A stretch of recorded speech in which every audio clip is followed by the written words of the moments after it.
Amables televidentes, los saluda José Alberto Tejada Echeverry, presentándoles el programa institucional del Canal 2 informativo Nuestra Gente. Hoy me acompañan en el estudio los doctores Norberto Tascón, panelista frecuente en nuestro programa, especialista en opinión política y ciudadana, David Andrade, economista, exfuncionario público de la ciudad de Cali y también panelista frecuente nuestro, y Orlando Riascos, quien se ha desempeñado en la Secretaría de Gobierno del Valle, es asesor de la Vicepresidencia de la República y también es panelista frecuente en nuestro programa. A los tres los saludo. Muy buenos días, José Alberto, igualmente a los colegas de la mesa, a toda nuestra amable audiencia que mañana esperan este informativo.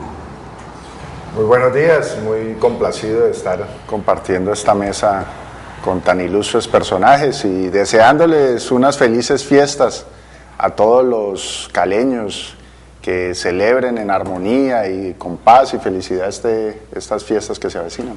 Buenos días, José Alberto, un cordial saludo para Norberto, para David, y muchas gracias por la invitación y para compartir hoy en este programa que espero sea de balance y de cierre de año, ¿no? Así es. Y el primer balance y cierre de año es la noticia que tenemos de que en el día de ayer falleció el periodista Antonio José Caballero, quizás el reportero vivo hasta ayer más representativo del periodismo clásico en Colombia, ese periodismo de tropería, ese periodismo de cámara, micrófono y grabadora en el bolsillo y siempre dispuesto a caminar detrás de la noticia, detrás del personaje. Antonio José Caballero se caracterizó durante toda su vida pública como periodista por ser un hombre que estaba siempre allí en el lugar de las noticias. Hoy en Italia, mañana en Japón, pasado en Chile, después en Santander de Quilichao, su tierra natal, o en los Montes de María, o en Apartado de Antioquia, o en los Llanos Orientales, o en la Amazonía. Es decir, era un hombre prismático y polivalente en su mirada de lo que es el periodismo. El periodismo testigo fiel del acontecer de la realidad humana. Paz en su tumba y un mensaje de solidaridad desde esta casa periodística y en nombre de mis colegas a su familia y a sus seres queridos.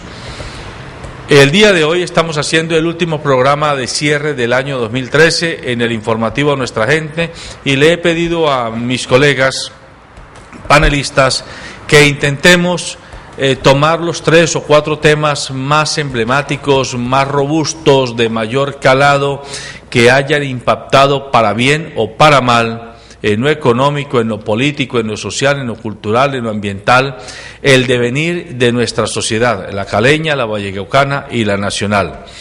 Y comienzo por sugerirles que nos pronunciemos sobre esos temas que creemos deben ser el hito de reflexión para usted, amable televidente, para usted, amable internauta, con respecto a lo que vive Colombia hoy.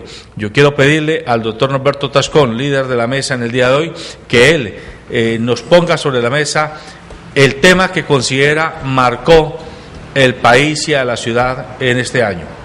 Yo creo indudablemente que uno de los temas que más han impactado por la relevancia que tiene, Colombia lleva más de 60 años buscando el anhelado proceso de paz, buscando la convivencia ciudadana y buscando que la paz en Colombia se convierta en el acicate para el mejoramiento de nuestra economía, para el mejoramiento de la convivencia ciudadana, para el mejoramiento inclusive de las relaciones internacionales, porque ellas jalonarían, es decir, si se logra ese proceso de paz, se jalonaría que al país lleguen nuevas industrias, nuevas empresas, la inversión adquiera confianza y sobre todo que los colombianos, por lo menos estas generaciones que ya estamos terminando, podamos entregarle a nuestros hijos y nietos un país que toda la vida ha anhelado. Son 60, 65 años detrás de un proceso de paz que no llega,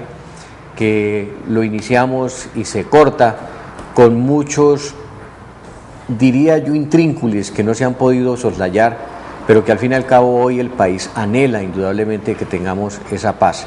Eso, diría yo, es el generador al mismo tiempo en contrario o en favor de muchas actividades, estados de violencia, estados de inseguridad, estados de no desarrollo social. Muy bien, entonces ya tenemos un primer tema sobre la mesa.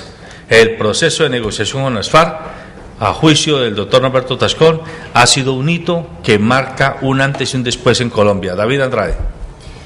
Bueno, a mí me ha impactado muchísimo y pues trasciende la frontera nacional, es digamos las acciones y las manifestaciones que ha tenido el Papa Francisco.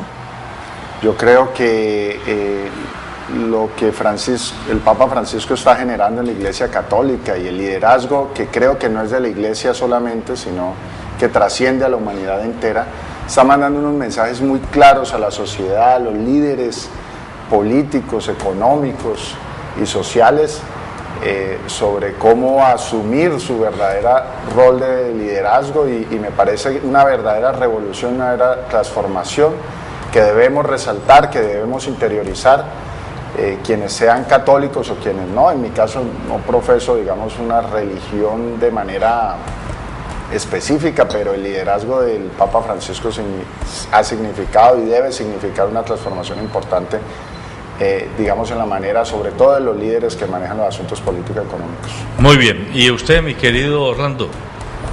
Yo diría que dos, yo podría plantear dos. Uno, al finalizar el año, la destitución del alcalde de Bogotá, Gustavo Petro, por parte del Procurador General de la Nación.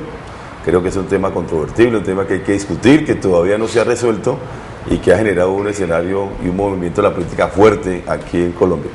Y otro, muy lamentable, en Cali, el Valle del Cauca, el incremento de los homicidios. El Valle del Cauca hoy es el departamento con más homicidios a nivel nacional y Cali es la quinta ciudad del mundo con más homicidios.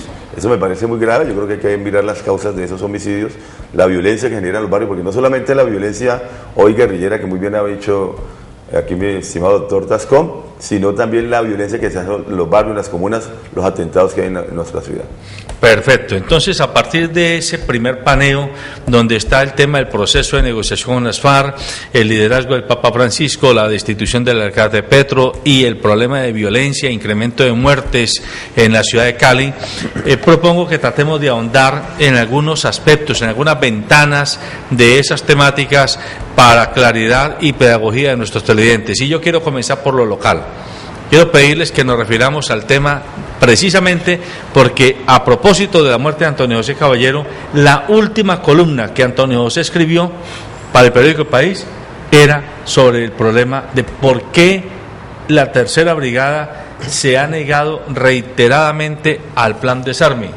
Y decía él, ¿por qué la Tercera Brigada no nos contesta dónde están las armas que se perdieron del almacén donde estaban en custodia? Supuestamente para que sirvieran de pruebas a los jueces en sus procesos. ¿Dónde está la mujer que salió con armas pegadas a su cuerpo? ¿Qué se hicieron? ¿Cómo explica la Tercera Brigada, decía Antonio José, que las armas utilizadas en la masacre del Barla 44 eran armas que salían, que debían estar en custodia en la Tercera Brigada? Estas son preguntas que lamentablemente al final a uno lo ponen a pensar, ¿será que entonces las autoridades policivas, militares y judiciales tienen identificados a los jefes, a los capos de todo este tipo de grupos de microtráfico y demás? Pero ¿será que esos jefes son jefes políticos? ¿Son jefes empresariales, mal llamados empresarios? ¿Son jefes militares? Esto hay que decirlo sin rodeos. No puede ser que un sicario, así se llame Care no sé qué, tenga más poder que la inteligencia militar y que la inteligencia judicial. Tiene que ser que hay unos suprapoderes arriba que impiden que se vaya por las cabezas de los que están empoderando estas mafias. Doctor Tascón. Pues José Alberto, el delito tiene esa característica que es especial y es que se entrama en la legalidad. Y precisamente sucede lo que ha pasado. Uno no encuentra ni haya explicación a que a la policía se le pierdan 100 pistolas que son absolutamente nuevas, no están en el mercado, se pierden de las instalaciones de la policía. Eso automáticamente lo lleva a uno a pensar que al interior de estos organismos hay una corrupción y especialmente allí no se está dando un buen ejemplo de seguridad y de sociedad. Y peor aún, en el tema de las armas que son decomisadas por cualquier circunstancia, peor aún como las que usted menciona, del Barla 44, donde ese tipo de arma ya había sido utilizado en masacres anteriores en la ciudad de Bogotá y en Medellín, si no estoy mal. Y sin embargo, llegan en un proceso ante un juez, ese juez las deja en custodia en el armerillo o en las instalaciones de las fuerzas militares, que son las encargadas de ello, y lo triste es que cuando se presenta esta masacre, entienden que esa arma sale precisamente de las fuerzas militares y produce la masacre que hemos visto. Igual, acaba usted de mencionar eso que se ha vuelto, parece un síndrome de todos los países en los que se ha tenido este tipo de conflictos. Y pareciese desde la misma terminación del conflicto de la Segunda Guerra y luego la caída de la cortina de hierro y luego también la entrada de Rusia en procesos diferentes al socialismo, que esos estados se quedan con una cantidad de armas tal que terminan convirtiéndose precisamente en la mercancía del mercado negro que abunda en los países en los que se fomenta el conflicto, el caso de Colombia, donde acá nos ha llegado cualquier cantidad de armamento que ha sido utilizado o que se compró para los conflictos, bien sea en Centroamérica o aún en la misma Europa o países asiáticos o del África. Y entraron aquí. Y fíjese usted, la paradoja es cómo termina hoy teniendo el país una cantidad tal de armas que ni siquiera sabemos cuántas son, pero peor, que no se tiene registro de ellas. Bueno, este tema de la violencia en la ciudad de Cali, digamos, desbordó. A mí lo que me tiene una gran preocupación es que las cifras son normales, ¿no? Hablar de 3.000 muertos, ¿no? Y celebramos que haya 2 muertos menos o 4 muertos menos, cuando estamos perdiendo muchas vidas de muchas personas y muchas familias se están quedando mal. Entonces yo creo Cali que es la ciudad más violenta de Colombia, la tercera más violenta de América y la 7ª más violenta del mundo. Es increíble y estamos conviviendo con eso y nos estamos acostumbrando. No existe, uno no ve un liderazgo que esté confrontando, que esté enfrentando este tema de violencia, que esté buscando innovaciones, que esté buscando la manera, al menos que esté llorando el tema para que la gente se dé cuenta que estamos ante una situación muy violenta y se está generando, digamos, una cultura que está avanzando ahí. Yo creo que eso hay que detenerlo, no hay tiempo, ya debería llegar alguien o algo, un mecanismo. Celebro lo de la Iglesia Católica que hizo una manifestación, eso debe ser permanente, debemos rechazar permanentemente la violencia y atacar eso. Uno no ve que haya respuestas claras al respecto, simplemente enviar más policías, enviar más armas de un momento a otro, y uno ve que eso definitivamente lo que busca es generar una sensación de seguridad, pero en realidad no está atacando el problema de fondo. Y no es posible que Cali siga culpando a Buenaventura, al Cauca, al Pacífico colombiano, que no, la violencia que se vive en Cali es porque vienen de otras regiones a cometer violencia. Eso no está bien, no es adecuado y hay que asumir la problemática de una manera real, certera. Y bueno, y si bien los resultados no se dan, pero al menos que la población vea que haya un trabajo serio desde la administración pública. Es que usted lo anotaba ahora, ¿cómo es posible que ayer la policía detuvo 2 bandas de apartamenteros y conformadas por policías y personal del CTI? Eso sí es increíble, pues. Cuando uno va a los barrios, a la comunidad, recientemente estuve en el barrio San Marcos, la gente me comentaba, es que aquí viene la policía a pedirnos prestado para la gasolina. Y se acercan a hablar también con los muchachitos de las bandas. Ayer estuve en el barrio Alfonso López y la criminalidad, las pandillas están ahí y no aparece nunca la policía. Igualmente lo que usted dice, las armas, terrible, graves. Además, cuando los ciudadanos denuncian y denuncian a la policía, a tal parte estamos denunciando tal cosa, cuando lo llama el delincuente, mire, es que usted denunció tal, e intimidan al ciudadano. Entonces hay que corregir desde la misma institución de la policía. Yo sé que la policía se ha reformado, ha hecho adelantos, pero falta mucho más. Hay que especializarla en derechos humanos porque a veces la policía entra atropellando a la gente. Entonces, ¿qué pasó Que se dijo que el ejército iba a estar en las calles de Cali, no lo veo, no sé. También estoy de acuerdo que el problema no es solamente incrementar el pie de fuerza, esa es una parte, pero ¿dónde está la inteligencia de la policía, la inteligencia de los organismos de seguridad para mirar en detalle los acontecimientos, para buscar qué está pasando? ¿Dónde está la inversión social de la alcaldía de Cali? La inclusión de los jóvenes en ese tema, no se ve. ¿Dónde está el fortalecimiento de valores que deben hacerse en nuestra ciudad? Yo creo que ahí hay elementos muy importantes para mirar el tema de la inseguridad, el tema de la violencia y por supuesto el tema de la pobreza, el tema de la miseria en los barrios de Cali. Cuando uno recorre toda la banda oriental de Cali, se da cuenta de la situación de los jóvenes, en las laderas, en el distrito de Agua Blanca. Terrible la situación, indudablemente está en las instituciones, en la policía, en la alcaldía de Cali, en la gobernación de Valle de Cauca, resolver el tema de la criminalidad en nuestro departamento y en nuestra ciudad. Y si nosotros quisiéramos simplemente congraciarnos con la policía y con el ejército, haríamos mutis por el foro y no mencionaríamos en nada la cuota de responsabilidad que agentes uniformados de ambas instituciones tienen que ver en el caos que vive la ciudad. No estamos diciendo con esto que la policía como tal, toda, y el ejército funcione mal. No. Conocemos y aquí a este programa, a este canal, hemos traído con mucha frecuencia policías, hombres y mujeres muy dignos y muy dedicados a su trabajo comunitario, con niños, con jóvenes, con medio ambiente, con cuidado de animales, etcétera, pero que también, sabe uno, son los que tienen los menores presupuestos y los que viven más escondidos, menos visibilizados. En cambio, aquí denuncié ayer o antier que en la calle Quinta con carrera 66 esquina, 2 motorizados en una moto sin placas pararon en plena vía, a plena luz del día, cerraron un carril del semáforo para molestar a los muchachos malabaristas. Y cuando se bajaron algunos de los motoristas de carros porque veían que pasaban los cambios de semáforo, se lo digo porque alguien cercano a nosotros le tocó vivir eso, 5 cambios de semáforo y estos tipos ahí quitando a los muchachos malabaristas. Uno pregunta, ¿ese es el papel de la policía? Uno pregunta, ¿por qué andan 2 motorizados en semejante acto de autoritarismo, de arbitrariedad y sin placa en la moto? ¿Qué ejemplo le estamos dando a la comunidad? Y es allí donde el ciudadano común y corriente, como ustedes y como yo, y como los televidentes, que todos los días salimos a trabajar y salimos a hacer nuestras diligencias a la calle, nos sentimos agredidos por la propia autoridad.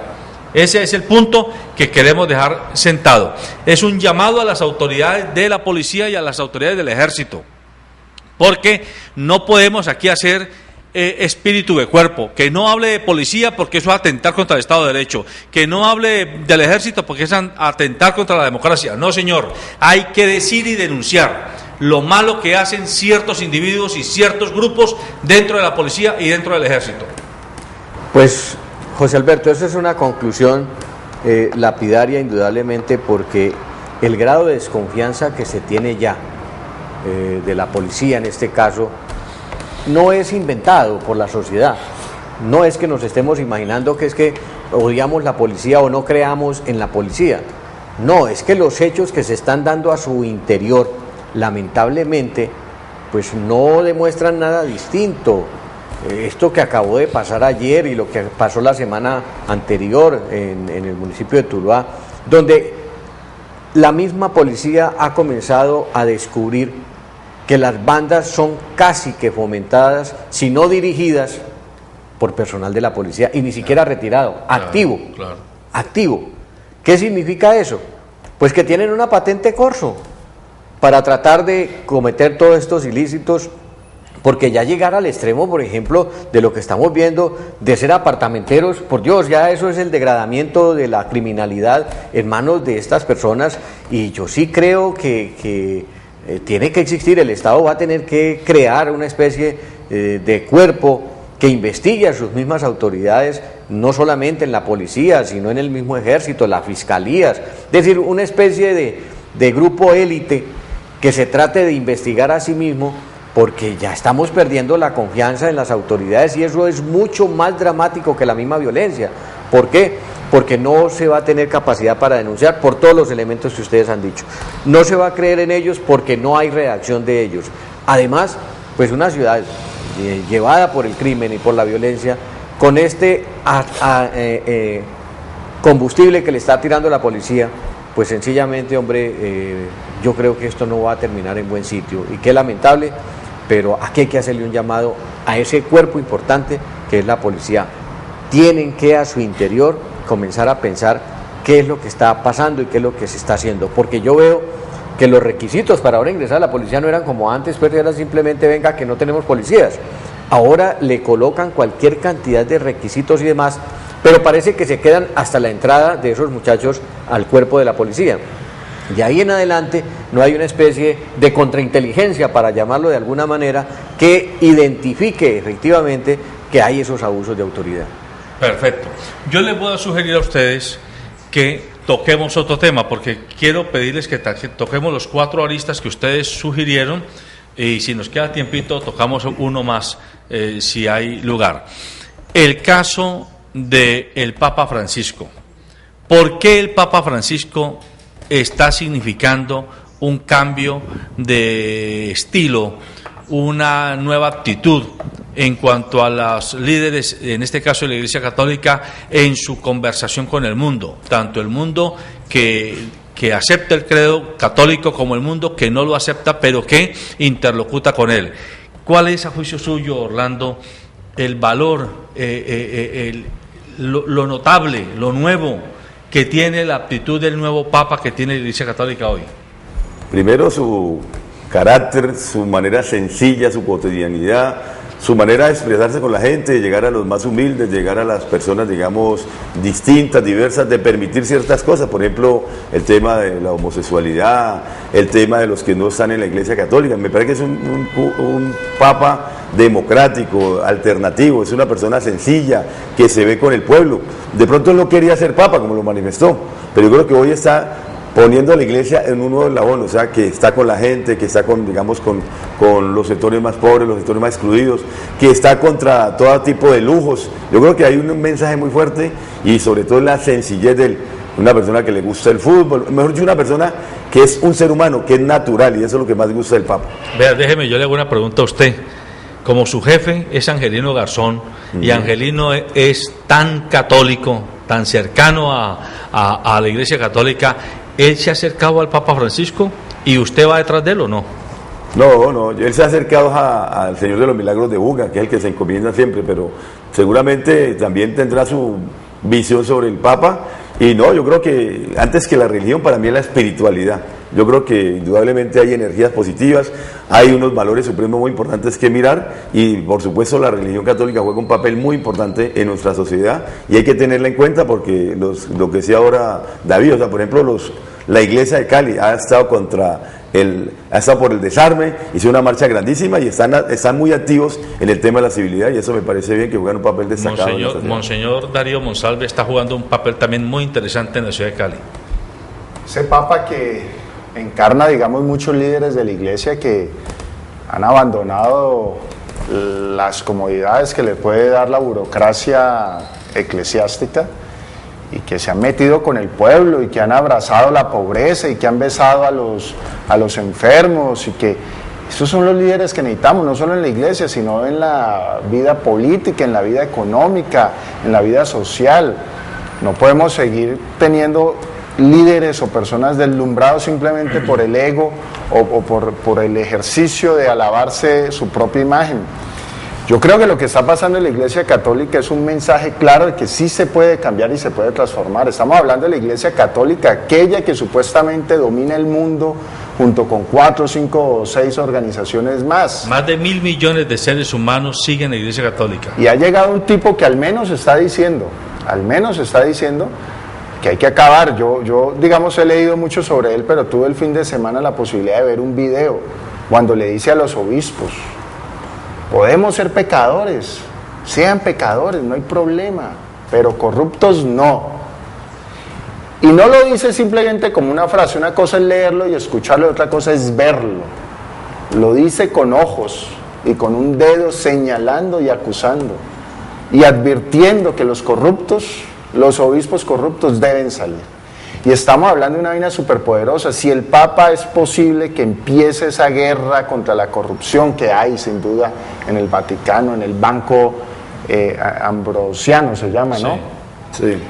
Hombre, ¿por qué no podemos también iniciar esos cambios? Yo veo lo de Ratzinger, por ejemplo. Lo de Ratzinger lo veo como una derrota quizás que el Papa anterior, Benedicto, trata de iniciar, pero es derrotado, es cooptado por los poderes. Un Papa que dura muy corto, que se nota que sale presionado y por fortuna parece ser que en ese cónclave gana esa posición reformadora del Papa Francisco. Entonces yo quiero aplaudirlo, rodearlo, hay que rodearlo. Yo no profeso la religión católica, de hecho ni bautizado soy, siempre me he mantenido muy al margen, pero yo creo que esto no solamente debe ser gnóstico ni religioso, sino como liderazgo, así como Jesús. Uno no niega la existencia de Jesús, uno no niega la posición revolucionaria de Jesús, uno no niega, digamos, la existencia que estuvo ahí. Ese es un hombre que vale la pena apoyarlo, acompañarlo, un hombre de carne y hueso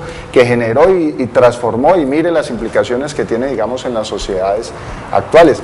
A este Papa hay que acompañarlo, así como hay que acompañar a los muchachos concejales que están dando un golpe de Estado en la ciudad de Santiago de Cali. Eso es otra cosa. Que hay que acompañarlos, o sea, se puede hacer el cambio. Ahorita en la política vamos a tener claramente una división, o sea, se están acortando y se están cerrando los caminos, y están quedando los pillos y los bandidos como única opción, y están en estas próximas elecciones, hay que decirle a los colombianos, puede quedar un resquicio ahí, quizás en 1 o 2 partiditos nomás, de gente honorable y gente que, digamos, debería estar ahí. Está en manos de los colombianos de apoyar y de acompañar esos procesos. Entonces yo vuelvo a lo del Papa Francisco, ha sido un Papa revolucionario, que nos está enseñando humanismo, que nos están enseñando a derrotar esos grandes poderes, que nos está enseñando a que debemos, desde cualquier instancia, siempre tener claridad sobre la necesidad de apoyar al más débil, de darle oportunidad a los otros. Y eso debe trasladarse a lo económico, a lo político, a lo social, a todos nuestros escenarios. Y yo creo que ese es el gran valor que tiene el Papa Francisco. David bajó del cielo al infierno, hablar del Papa, hablar de los concejales, pero bueno, yo también quería resaltar en ese liderazgo espiritual el tema de Mandela. Yo creo que ahora que está hablando, pues están asistiendo a los funerales de Mandela.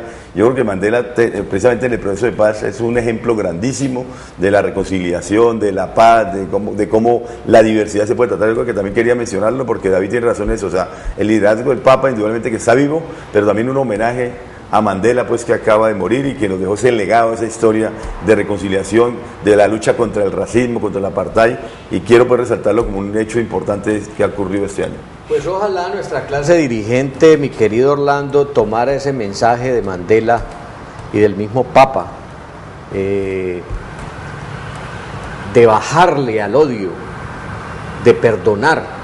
Es que el gran problema de los seres humanos es cuando atesoramos en nuestros corazones el odio, y se ha demostrado no solamente convivencia, sino psicológicamente, que ese es el peor veneno que un ser humano puede albergar, el odio, porque el odio no te deja perdonar. Y eso, fíjese ustedes lo que sucede lamentablemente en algunos seres humanos que son contrarios a ese principio del que estamos hablando en este caso.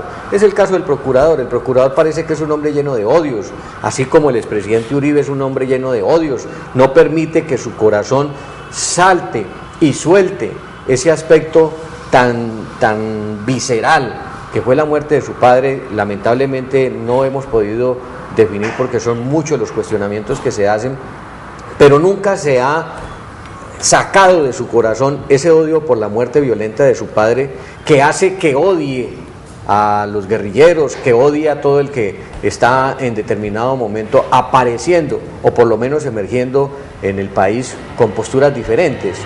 Pero en esa misma tónica, yo no comparto lo del procurador, un país que ha colocado en este conflicto más de 250.000 muertos, que ni siquiera las grandes guerras lo produjeron.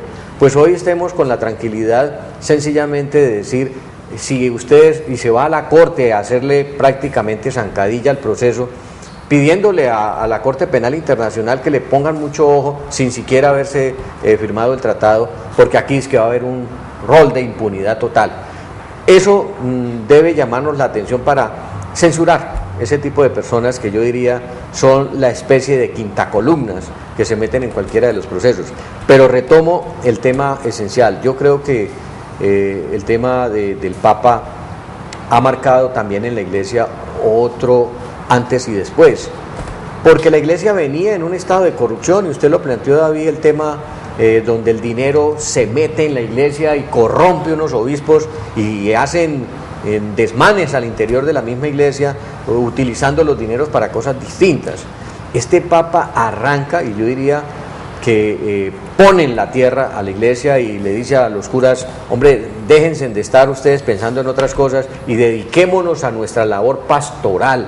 A nosotros nos toca es velar por esa sociedad, por esa gente. El legado de Cristo es este, y trae prácticamente la Iglesia a los principios esenciales y a la génesis esencial de lo que debe ser la Iglesia, independientemente en qué lado estamos. Y yo aplaudo de David, pues que como lo confiesa en su estado de masonería, pues él reconoce que efectivamente hay una fuerza de alguien, y uno no puede quitar esos liderazgos, como tampoco se podrán borrar liderazgos de la historia en Colombia, pero ese definitivamente, el del Papa, nos está mostrando que es un hombre de carne y hueso, primero. Segundo, que siente y vive las cosas como son. Las demostraciones que él hace no son acartonadas ni amañadas, son cosas que nacen del alma de un ser humano, que se expresan con la sensibilidad y la sinceridad, y a eso no podemos borrar, colegas de la mesa, lo que acaba de hacer pues la Iglesia. La Iglesia creó un laboratorio para el estudio social de Cali, y se han demostrado lo mismo que todos conocemos, los índices de violencia y lo más, pero preparó eso, que es lo que tiene que concientizar al pueblo. No podemos quedarnos encerrados, sencillamente viendo que la violencia ya no solamente pasa por el frente de nuestras puertas, sino que también se está metiendo en las salas de nuestras residencias, cuando los medios de comunicación les importa un carajo transmitir este tipo de series en las que nos recuerdan la apología del delito, y que eso es bueno y que de eso tenemos que sentirnos orgullosos los colombianos. No, eso es lo que hay que rechazar. Y a mí me parece que eso que ha hecho la Iglesia, de convocar a su ciudad, de convocar a sus feligreses, de convocar a la sociedad en general, para decirle a la ciudad, para decirle a un alcalde, para decirle a un secretario de gobierno que debió haber renunciado hace rato, porque ese señor parece que no viviera en Cali, donde ellos conviven con el delito, les importa un carajo los muertos que sucedan en Cali. Esa persona, si fuera honesta con la ciudad, debía haber renunciado hace rato de esa secretaría y haber exigido más, o por lo menos el alcalde exigir más resultados en materia de seguridad, porque lo que sencillamente estamos viendo es que la Iglesia ha comenzado a abanderar un proceso que es paralelo al de la paz, pero al fin y al cabo es el de no quedarnos callados. Muy bien, y sí comparto con ustedes que efectivamente la Iglesia Católica, liderada por el Papa Francisco, y en el caso de Cali por Monseñor Darío de Jesús Monsalve, está jugando consecuentemente su papel. Están dejando de quedarse acartonados, como dice el doctor Tascona, ya en los cócteles y en las salas de estar de los sitios más poderosos, y están acercándose más a la feligresía, a la grey, a la base, al pueblo, a los que van semanal o diariamente a los púlpitos, y o que van en búsqueda de estos sacerdotes y de estos religiosos y religiosas que de alguna manera son tenidos como representación de una conexión espiritual vía la religión católica, que a veces termina en lamentables frustraciones. En buena hora que tengamos a un arzobispo en Cali que está jugando y que está diciendo cosas disonantes, políticamente incorrectas, sin temor a no ser bien visto por las élites que manejan el poder.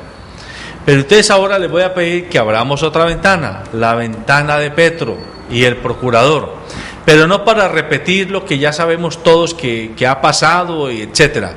Les quiero hacer una pregunta: lecciones aprendidas.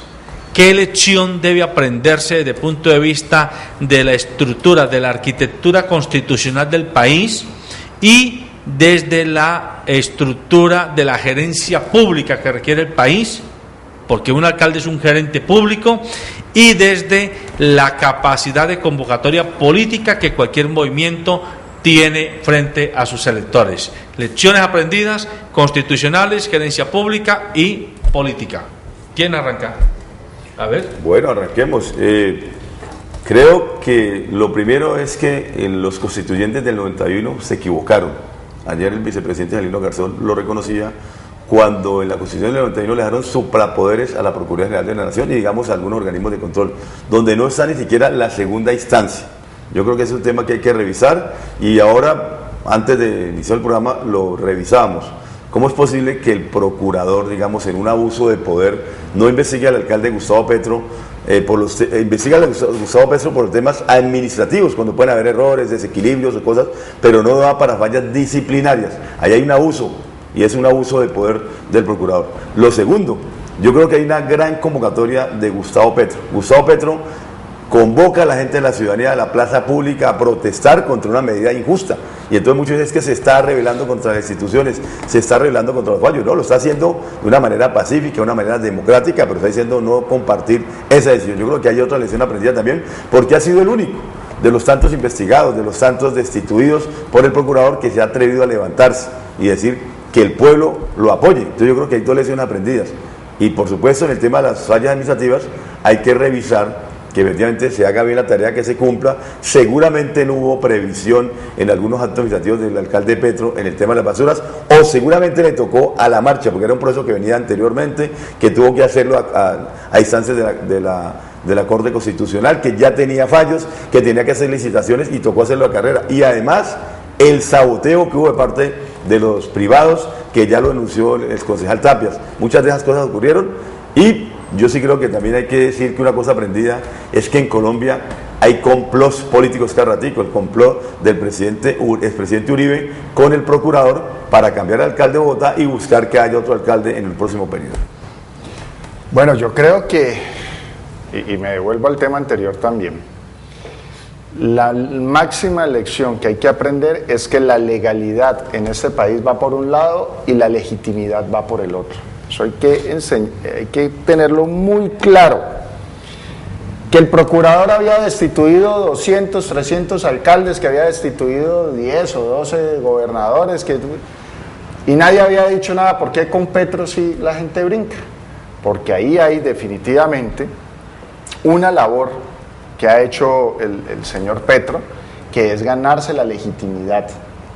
El pueblo lo acompaña, muchos medios de comunicación lo acompañan, sobre todo los independientes, y en eso hay que hacerle un llamado a los televidentes, a los ciudadanos, que vea con beneficio de inventario, digamos, las noticias de los medios que hacen parte, digamos, de unas estructuras de poder, y que se fijen un poco más en los medios independientes. Tampoco vayan a pasar tampoco a los otros medios que también funcionan para otra estructura de poder, sino tratar de acercarse a los medios independientes como este, en el que estamos. Y hay una legitimidad, y entonces yo creo que gran lección que hay que corregir no es que hay que cambiar el sistema de la Procuraduría o la cosa por Petro, no, es porque evidentemente llega un punto crucial donde lo legal choca con la legitimidad. Sin duda alguna, ambos tendrán razones en la legalidad, el uno para suspender, el otro para haber hecho lo que había que hacer, pero ¿qué está confrontando? ¿Cuáles son los efectos a la comunidad y a la gente? Y eso no se evalúa desde la perspectiva, digamos, de todo el aparato de justicia que tenemos en estos momentos. Vuelvo, insisto, Marta Nussbaum habla de la justicia poética, donde nosotros tenemos que empezar a incluir otros elementos dentro del juicio. Por eso, digamos, en otras sociedades existe el jurado de conciencia, no solamente lo legal, sino el jurado de conciencia. No es lo mismo aquel que cuando ve amenazada la seguridad de su familia reacciona frente a eso y digamos hiere o golpea a otro, a aquel que en supremacía, en poder supremo lo hace. No es lo mismo el señor de muy buena familia, con muy buenos recursos bancarios, que va y desfalca al Estado, ¿cierto?, a otro que, digamos, en una condición diferente comete un error. Mira, hay un gobernador en el Chocó, el último gobernador en el Chocó, si mal no entiendo, lo destituyen, lo inhabilitan y lo cambian porque estando en otro cargo público destinó recursos, claro, totalmente ilegal, unos recursos que estaban destinados para una cosa, los destinó para arreglar una escuela. No se los robó, los destinó para arreglar una escuela, quién sabe por qué. Y es destituido en legalidad totalmente. El país no se dio cuenta porque es un negrito el Chocó, pero gracias a Dios, no lo digo, pues uno no sabe si bueno o malo, pues carajo, pero le tocó a Petro y entonces ahí sí, Petro que tiene las cámaras y que tiene, digamos, la Petro atención, reviró. Pero creo que lo del gobernador del Chocó fue total y absolutamente injusto e infame, que coja unos recursos que estaban destinados para otra cosa y lo invierte en una escuelita. Yo creo que uno como ciudadano dice, hombre, pero es que fue para una escuelita, para unos niños, para ponerle techo a unos niños. Resulta que el sistema no funciona bien y tenemos que empezar a trabajar mucho el tema, digamos, de la evaluación de los resultados y de la política pública en cuanto al efecto. Es posible y eso hay que entenderlo. Y tocará momentos, digamos, difíciles donde hay que detener un poco todo el aparato institucional para poder salvar unas vidas o hacer unas cosas. Entonces eso hay que revisarlo mucho. Yo creo que la gran diferencia que hay aquí es que Petro había ganado algo en legitimidad, sin ser pues el tipo más legítimo que pueda haber, había ganado algo con diferencia del resto de bandidos que han sido destituidos y toda la cosa. Y esa legitimidad hay que protegerla y esa legitimidad es la que se está manifestando hoy. A ver, yo retomo los dos conceptos anteriores para establecer que indudablemente se da la sensación que cuando estos amigos que no han estado en el poder pero han luchado por él, en el caso por ejemplo de Petro, que se dio la oportunidad de pertenecer a un grupo guerrillero y demás, y ascender lógicamente cuando se les da la oportunidad de volver a la vida constitucional y llega por ejemplo al segundo cargo más importante del país, tiene en su haber, que no se puede desconocer, que no hay manera de acusarlo de ser un corrupto y de ser una persona que está maltratando los recursos del Estado en beneficio propio. De ahí hacia abajo no puedo decir qué pasa o qué no pasa.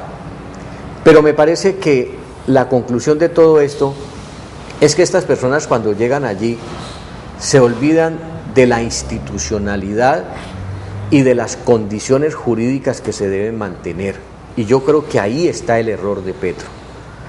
Quiso hacer las cosas de tal manera que se vieran inmediatamente, como cuando uno en su casa es capaz de decir, háganme el favor y me quitan esa puerta porque esa puerta está obstaculizando el paso, y la amplía o la pone o hace.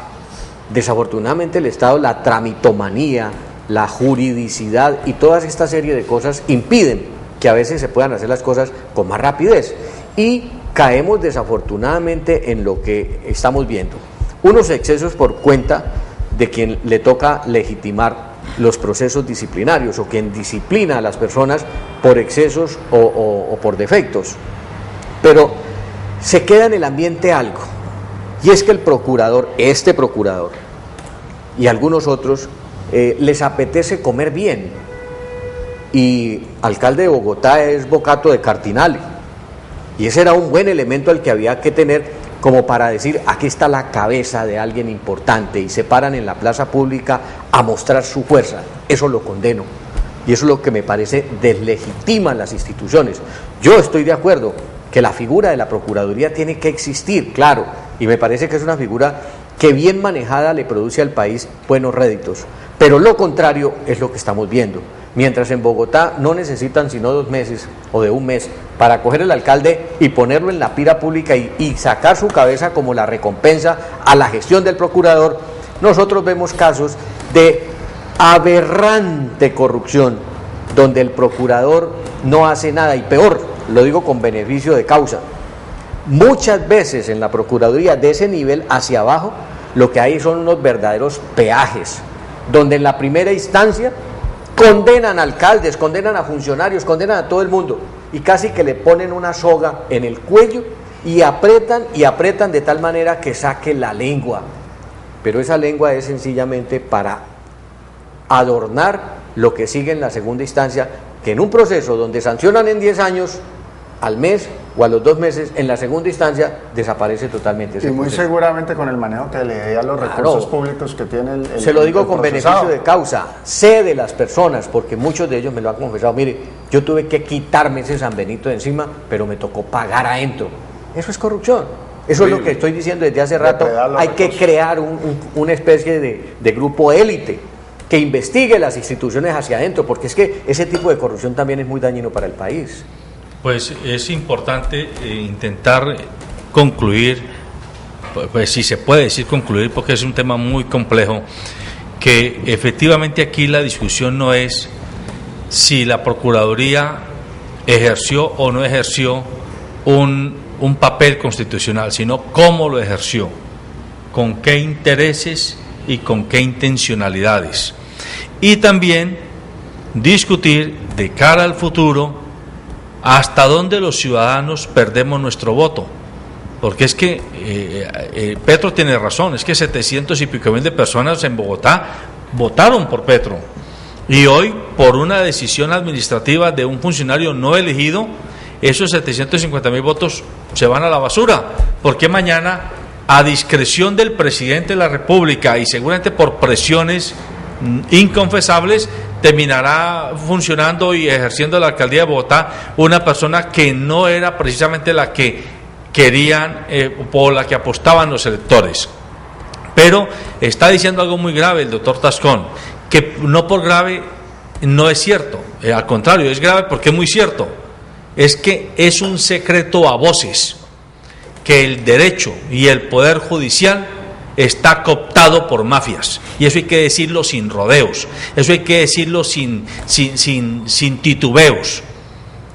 Procuradurías, fiscalías y todo ese tipo y altas cortes están convertidas en un emporio de poderes que todo lo tasan en dinero, y dependiendo del pez, es decir, si la cabeza es muy gorda, pues gordo será el paquete que hay que pagar.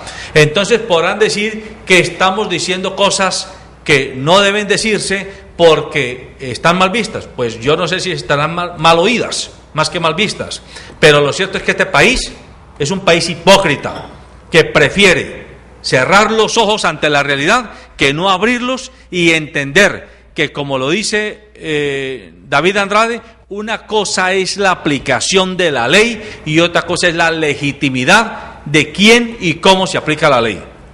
¿Usted decir algo más? Sí, no, yo te voy a decir que con toda seguridad esos 700.000 votos de Petro hoy exceden en gran cantidad la gente que, si bien no votó por él, hoy lo está acompañando. Yo, digamos, siempre he sido distante, digamos, de la posibilidad de acompañar, digamos, ese proceso, pero hoy me solidarizo de una manera contundente y radical con el señor Petro.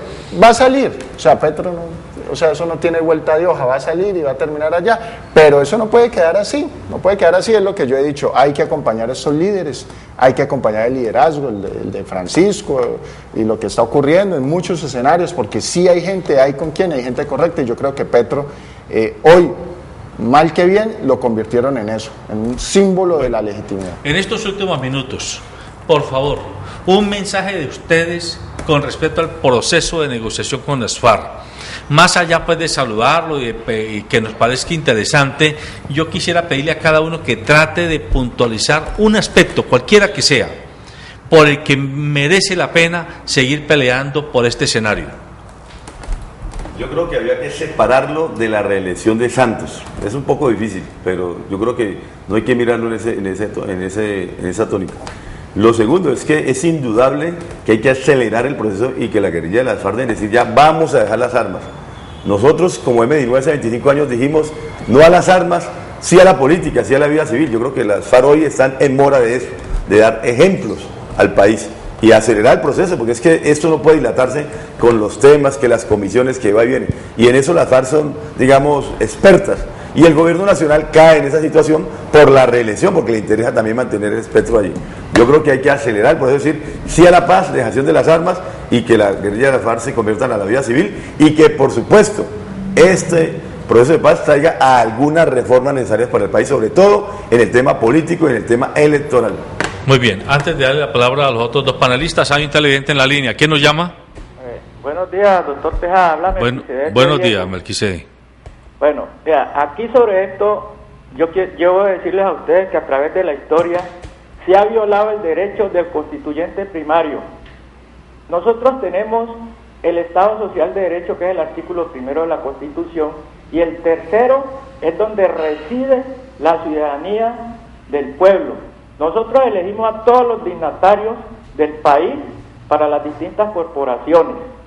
Yo creo que ese Estado Social de Derecho de hoy en adelante nos da a nosotros la marca para que metamos una tutela o cualquier protesta, sobre todo para reclamar nuestros derechos, porque se ha venido violando a través de la historia al elector primario, porque no se le considera persona importante, sino únicamente cuando vienen las votaciones. Entonces yo creo que es el momento de que nosotros tenemos conciencia, y ustedes, Duvalier, y ustedes que están allí, hagamos un movimiento para que al elector primario se le respete, y el político, cuando ya esté arriba, lo mira uno por encima de los hombros. Muchas gracias. A usted, don Melquisede, muy amable. Don David. Bueno, yo creo que sin duda lo que hay que, y como lo manifiesta Melquisede, hay que ahondar el tema, digamos, de la participación democrática. Yo creo que esa debe ser una reforma real. Siempre he dicho que de manera transitoria el voto debería ser obligatorio, y obligatorio con consecuencia. Lo que decía, el constituyente primario también tiene que tener la obligación de participar para que pueda proteger, digamos, sus recursos. Sobre el tema de la paz, pues siempre he sido muy, digamos, vehemente en decir que yo creo que eso ya está listo desde hace mucho tiempo. La negociación que se está haciendo allá no es una negociación de verdad que vaya a pacificar el territorio. Ya lo advertíamos con el primer tema, ¿qué van a hacer todos esos policías y todos esos militares que no saben más sino trabajar y vivir de la guerra junto con esos otros? Pues de seguirse dedicando a las actividades delictivas, porque si no hay una verdadera política que podamos trabajar, lo que hemos llamado el posconflicto, lo que se ha llamado el posconflicto, digamos, hay que trabajar. Yo creo que sin duda alguna ese tema de la negociación y la vaina, eso va a llegar en algún momento. Lástima que lo están usando políticamente, no debería ser así. Eso coincido con Orlando, no solo hay que acelerarlo, sino que hace rato debería estar. Yo dudo que esos documentos que se están escribiendo sean la solución a los problemas de Colombia, y yo creo que estamos en horas de arrancar a arreglar los problemas del país. No se van a arreglar con la firma un documento allá, se van a arreglar con acciones inmediatas que hoy quienes están en las posiciones de poder pueden emprenderlas, pueden iniciarlo con ese ánimo renovador, revolucionario, humanista que hemos estado hablando aquí. Eso se puede empezar a hacer de una manera rápida y pronta, y eso es lo que yo pido. Que dejen ese show que están haciendo allá y se dediquen a arreglar los problemas rápidamente. Pues retomando lo que plantea David, yo diría que una de las conclusiones a las que tenemos que llegar es la que nos enseñó y trajo aquí a la mesa Orlando, el ejemplo de Mandela. Para lograr en Colombia aclimatar este proceso de paz que usted bien lo dice, David, nos van a quedar una cantidad de policías desocupados con soldados, pero también nos van a quedar una cantidad de guerrilleros esperando qué hacen. Esos son dos elementos que los tiene que cobijar el posconflicto, y el Estado tiene que comenzar a diseñar una política pública para que estas personas no queden en manos, como sucedió en los procesos anteriores, de los grupos paramilitares y los grupos al margen de la ley, que se organizan, se salen del monte y se vienen a la ciudad precisamente a continuar ya con esta guerra y con esta violencia. Ese momento preciso en que los colombianos aceptemos ya que hay que acabar con este conflicto y con todas sus consecuencias, es la que nos tiene que llevar, y culmino diciendo, a la reconciliación. Y la reconciliación no es nada distinto a desarmar los espíritus, a desarmar eso que ha sido el atenuante de la guerra en Colombia, y es querer vivir enfrentados o querer cobrarnos las deudas permanentemente, sin importarnos hacia dónde lleguemos. Y culmino con este ejemplo: si las madres de soldados, si las madres de las víctimas del conflicto, si esos seres humanos que dan su propia vida por los hijos han llegado al estado de perdonar a quienes les han causado daño, ¿por qué no el país hacer un acto de reflexión y entender que esa paz que hemos buscado por 65 años requiere de un solo elemento: la reconciliación y el perdón? No es que vamos a buscar en el exterior lo que nosotros tenemos aquí. No es la Corte Penal Internacional la que nos tiene que enseñar a perdonar, ni la que nos tiene que enseñar a juzgarnos nosotros. Nosotros somos víctimas del conflicto, todos los colombianos, porque es parte de lo que la guerra ha traído al país, del narcotráfico, de la venta de armas, de la corrupción y todas estas cosas. Somos nosotros quienes tenemos que dar el primer paso, los colombianos de bien y todos aquellos que han vivido en el conflicto. Los medios de comunicación tenemos que ser unos atizadores de esto. Partamos de ya, en esta Navidad, en este nuevo año, de la reconciliación y el perdón. Desarmemos nuestros espíritus y la paz llegará sola, así no se sienten en La Habana o en Colombia. Creo que ese es el mensaje de Navidad que tenemos que darle a nuestros colombianos. Muy bien, amables televidentes. Hemos llegado al final de nuestro programa. El año 2013 ha sido un año de desafíos no solo para nosotros, sino para todos nuestros compatriotas y también para los dirigentes políticos, económicos, sociales del país. Pero nosotros hablamos desde la tribuna periodística y repetimos en este último programa del año nuestro mantra: no somos caja de resonancia de ningún interés particular, sea político, económico, religioso o cultural. No somos tampoco caja de intrigas, de ningún interés de parte para afectar a un tercero, sea institución o persona, con ánimos alevosos. Nuestro único papel es honrar la buena fe con la que usted nos deposita, la confianza que usted nos deposita cuando se pone frente al televisor o frente al internet, a la caja del computador, a vernos y a escucharnos. Y aquí, en este programa y con los panelistas que, como David, Norberto, Orlando y muchas otras personas que ustedes han visto a lo largo del año participar diariamente en nuestro programa, lo único que les garantizamos a ustedes es honradez intelectual en el manejo de los temas que abordamos. Cada uno desde su orilla, desde su punto de vista y sin ningún tipo de cortapisa, más allá de la de no ofender la honra y el buen nombre de los demás, y la de no inculpar o injuriar a un tercero porque sí, y no hacer como suyo un publireportaje haciéndolo pasar como noticia. Nosotros aquí tenemos entera libertad de expresión y mientras quien les habla siga siendo el director del canal y el director del programa, esa será la línea editorial del informativo Nuestra Gente. Aquí se habla y se reivindica consecuentemente la libertad de expresión. Le doy un saludo muy especial a Eurolatin TV, la cableoperadora que en Italia y en España está tomando nuestra señal para el público migrante latinoamericano que vive en Italia y en España, y quien comienza a comprar la caja de Latin Box para que en su televisor pueda tomar la señal de más de 10 canales locales de diferentes países de América Latina. Y también le doy un agradecimiento muy especial en nombre de ustedes y en nombre de la ciudadanía a estas personas que, como David, Norberto y Orlando y los más de 30 panelistas que están inscritos en nuestros registros, han venido con el único propósito de aportar con sus luces, con sus opiniones, para que usted, amable televidente, usted, quien es nuestra razón de ser, lo tome como un aperitivo, que le abra el apetito para que usted se quiera informar, para que usted piense y para que usted tome decisiones que afectan el interés colectivo. Colombia nos necesita como ciudadanos protagonistas. Mañana no tendremos derecho a cuestionar más arbitrariedades de un procurador o de un alcalde o de un director de policía o de un comandante de la brigada militar o de un juez de la República o de un congresista o de un diputado o de un concejal o de un secretario de despacho, si usted y yo no nos comprometemos a participar, a ejercer la ciudadanía.